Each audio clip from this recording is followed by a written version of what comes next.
scale. Casualties, estimated 8,000. Survivors, estimated below 10,000. After the storm deaths came other casualties. Deaths by debris, cuts, tetanus or loss of blood, suicide, heart attacks caused by stress of loss or stress of rebuilding, or just as often from the lack of medicines used to treat common ailments. The list of no longer treatable diseases grew. Diabetes, asthma, cancer, domestic violence rose, along with murder. Then came the fever and the quarantine. Excerpt from the Declaration of Quarantine, issued by FEMA and the Center for Disease Control, September 20th, 2020. For the safety of the population at large, we deem it advisable to seal off all storm-affected areas of the Gulf Coast region. No citizens or personnel will be allowed to cross the border without blood testing for Delta fever. This is an epidemic of proportions we have not witnessed since the Spanish influenza of 1918. The quarantine will be reevaluated as the disease runs its course and we make progress toward treatment and a cure. Until then, all borders will be sealed. Excerpt from the Declaration of Separation, courtesy of the Smithsonian Collection, March 11, 2025. Therefore, it is with great regret and pain for our fellow citizens that the United States Senate has agreed to withdraw our governance of the affected states of Alabama, Florida, Georgia, Louisiana, and Texas.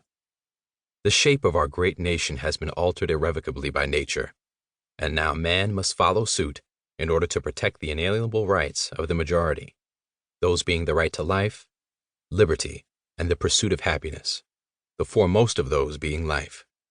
Signed this day, the 11th of March, 2025, in the presence of witnesses, the President of the United States of America, the Senate of the United States of America, the House of Representatives of the United States of America, the Governor of the former state of Alabama, the Governor of the former state of Florida, the Governor of the former state of Georgia, the Governor of the former state of Louisiana, the Governor of the former state of Texas.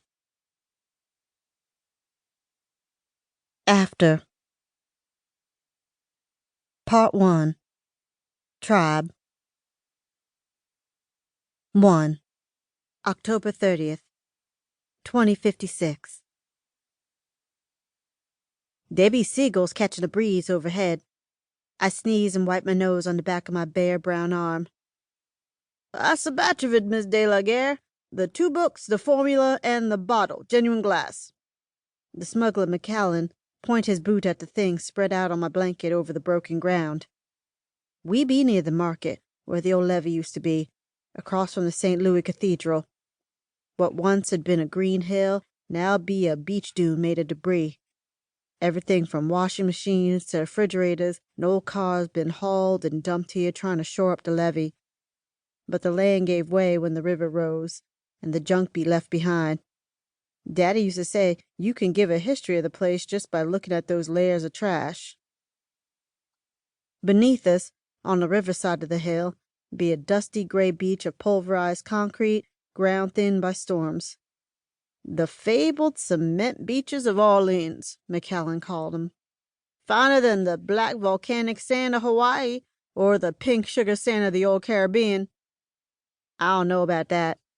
Nothing left of Hawaii or the Caribbean since the water rose and the storms grew heated. It'd take a deep-sea diver just to find them. But Orleans still be here. I snorted the blanket and gave McCallan a hard look. Pfft. And the blood, old man? I done give you a good solid down pay on it. What about that? McCallan's eyes crinkled like he be laughing at me. He should know better. Grinning like a fool only make me angry. Sorry, sugar, they were out of both positive and negative at the bank. There's a blood supply shortage out there. He waved his gloved hand behind him toward the wall and the outer states. I ain't risking my neck and smuggling to the Delta when I'm about to retire now, am I? I fold my arms. We had a deal. I need that blood. McCallan shake his head. We could use more with your fire back home.